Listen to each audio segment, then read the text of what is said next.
pancakes! Pancakes! Pancakes! Pancakes! Pancakes!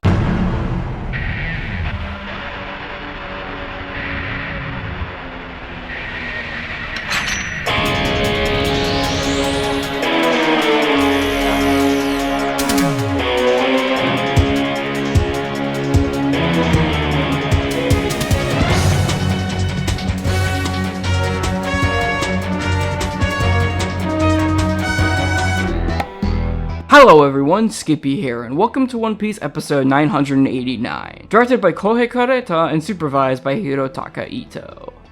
It's a surprise to be sure that we're not only getting another episode from co-series director Kureta so soon after 978, but it's also pretty surprising to see just how far they're going to be going with the already expected added filler of the Usopp and Chopper vs Big Mom encounter. That looks like it's truly ramping up the comedy tenfold and allowing Kureta to have a lot of fun with it. Adding on the support of supervisor Hirotaka Ito, who's bold and packed with heavy line work art, will surely make his first solo supervised episode in a while pop, while also doing Inoue proud while he is currently unable to participate due to severe health-related problems. It all just looks like it'll be one damn good time, even if there doesn't end up being anything to really pick apart on the animation side of things. So will episode 989 be another rock-solid episode from Kureta? Time to enter the Brachio tank and find out.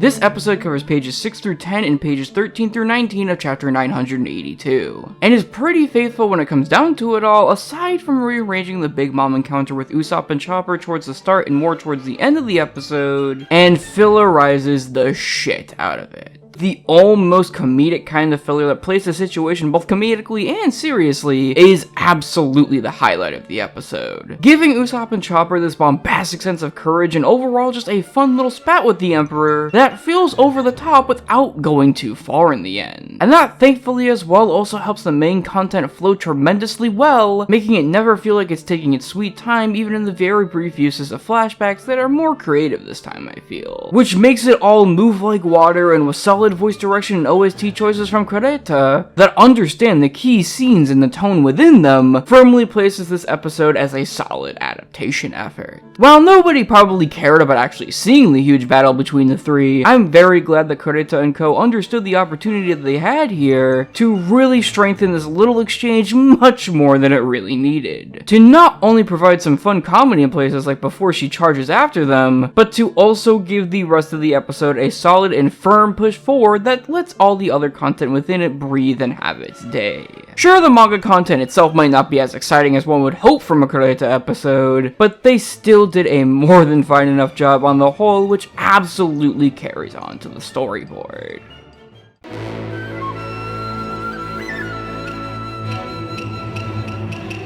With extreme low and high angles abroad, it's very obvious that Kureta didn't swing any less than he usually does here, understanding the assignment regardless of content and giving this episode a much needed punch in many different areas, which includes the aforementioned angles, but also the interesting ways to present flashbacks that somehow manage to find use of manga content exquisitely, as well as making sure that we can at least letterbox something, as well as solid and well-timed comedy that gets more than a chuckle out of me and is simple in execution, like for example a marker visually circling Chopper out in all of Big Mom's memories as she tries to remember him. It's all just a very premium feeling board in every sense of the word that almost feels strange coming from an episode with this content, bringing Kureta's knack for vibrance and overall 90s yet modern directorial flair that helps this episode stay punchy and stand out while still being more than well composed on the action side of things when it comes down to it. And with small but still powerful all the same chunks of animation from Chinese studio Maidong Eiga that brings both a lively and character filled but also powerful impact to the shenanigans and skills put on display in the title bout,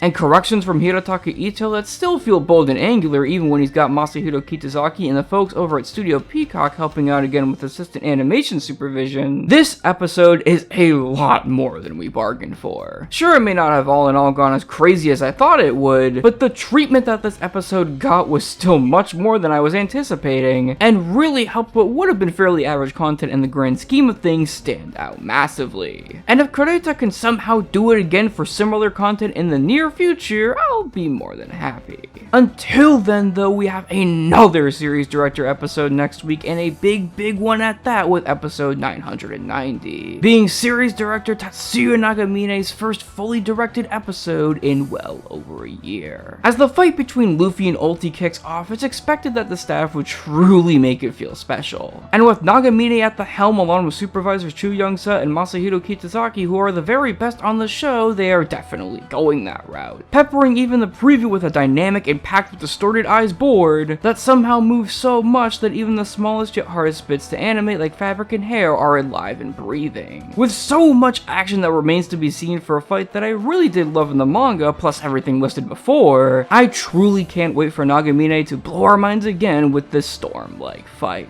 Anyways guys, that's it for now. I'm Skippy, and I'm glad I was able to see Camille's amazing impact frames 2 weeks in a row.